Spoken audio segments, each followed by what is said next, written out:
Hi, and welcome back to my podcast. My name is Kalia Lamb, but I do go by Liyah, and this is my podcast, Socially Liyah. In this podcast, we just talk about current social events that are trending in the news and then relate them to social psychology terms. So, today I want to talk about Burning Man. Now, if you don't know what Burning Man is a festival that is held every year. This year, it's going to be held from August 30th to September 6th. And so it's a festival that's held every year in Black Rock Desert of Nevada. Tens of thousands of people will come out and create like a temporary city called Black Rock City. And then it's just built around art, community, and self-expression. So it's not like a regular festival where there are vendors and headliners and spectators. Instead, everyone is expected to contribute something, whether it's art, supplies, or labor. They just come together and give to each other. Burning Man is an event that's unlike anything you've ever experienced. The only way to truly understand it without the biases of the internet is to go yourself. For 9 days, Burning Man is an event that manifests a temporary city called Black Rock City, full of burners who create, self-express, and improve on the cultural and social aspects of human interaction. It has music, arts, architecture, urban planning, community building, all within and around the central zone, known as the Playa. Oh yeah, biking is a regular thing to get around. If you do go, you have to actively participate to make the experimental society work. It could be as simple as sharing cookies with your neighbor, or as complex as building a bike repair shop, because there's many bikes around. The possibilities are infinite. Now, for me, I learned about Burning Man through TikTok. A lot of TikTok influencers and creators, they make videos showing the whole process of them getting there, setting up, spending 9 days there, and then leaving. And it is pretty complex because of how many people that arrive. What I've seen is people setting up tents. They're like building mini houses because they're staying there for a couple days. They set up couches and living spaces and things like that. And then they're showing how they shower, how they eat, how they interact with people on a daily. And I think it's just really interesting to see people come together and then contribute to make this social experiment really work. Now, it's called the Burning Man because they burn a giant wooden statue or sculpture of a that's like a symbol of a man, and they call it the man, and then they burn it as a ritual. Like I said before, there are many people, so there are different people pick up different chores in order for the community to work. Some will do as little as just cooking dinner for their neighbor, and some would do bigger and complex things like opening up shops, giving out shade to people, doing repairs, giving out water, and things as such. It's just different among everyone, and because of that, some people will slack less, and other people will pick up more chores and more work. I think this is an example of social loafing. So the definition of social loafing is when, in the presence of others, individual efforts often cannot be distinguished from the efforts around them. So essentially, you're merging into a group, and your efforts and your presence are becoming less noticeable than if you were to be alone. So, like I said before, there's tens of thousands of people, and they all pick up different chores and different jobs.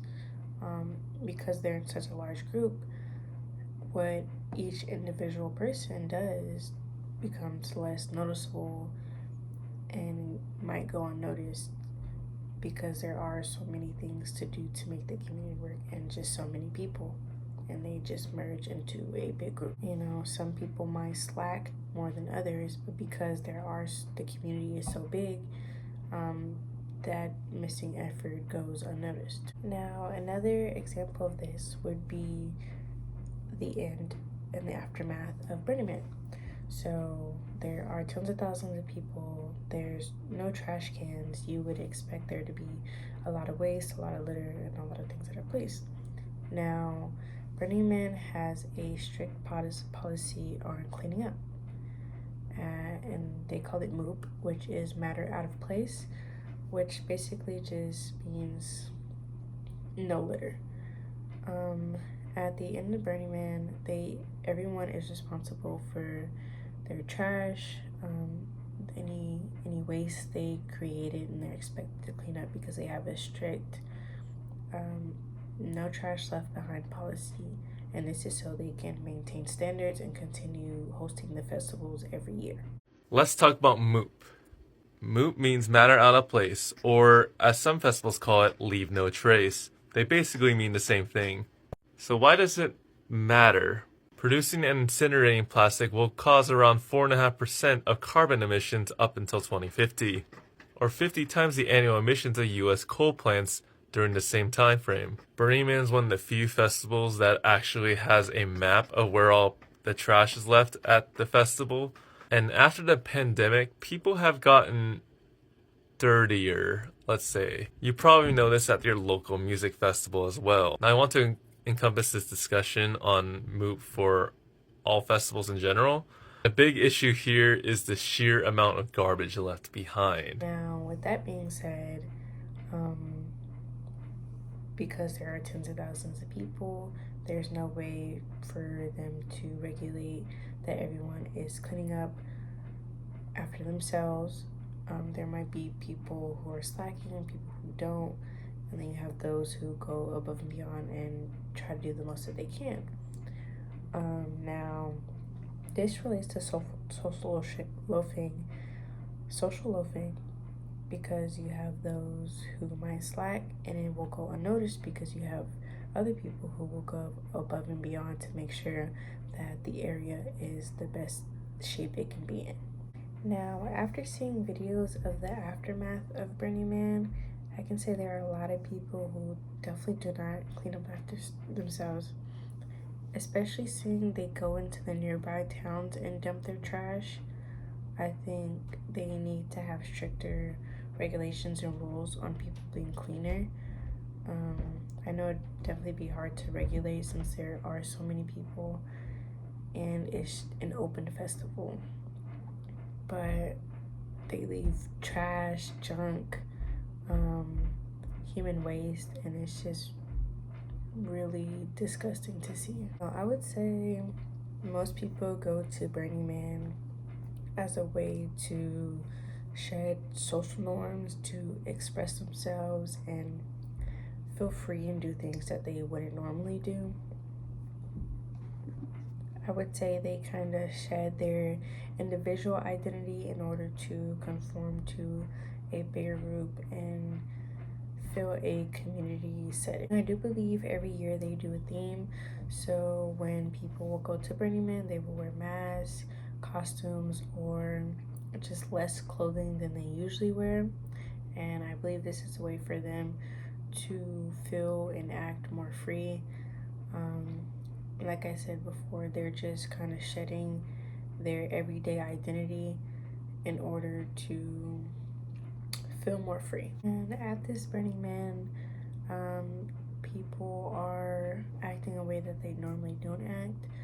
They're participating in raves and mosh pits and just acting more wild.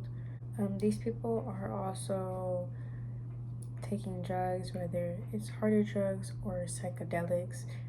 Like I said, they're doing things that they normally don't do and to an everyday to day basis. I believe this behavior relates to de-individuation. And so what that means is the loosening of normal constraints on behavior when people cannot be differentiated, like in a large crowd or groups, leading to an increase in impulsive and deviant acts. So in a Burning Man setting, you have this community of people who basically shed their daily identity and act according to group norms, which would be, participating in mosh pits, taking drugs, dressing up in costumes and masks, and even the main point, which is burning a man.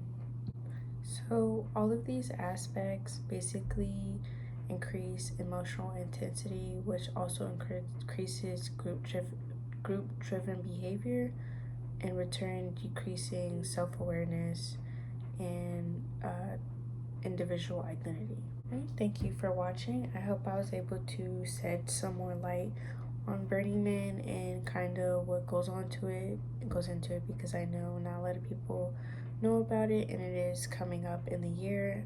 It's coming up in social media a lot more now that it's about to happen. And thank you for watching.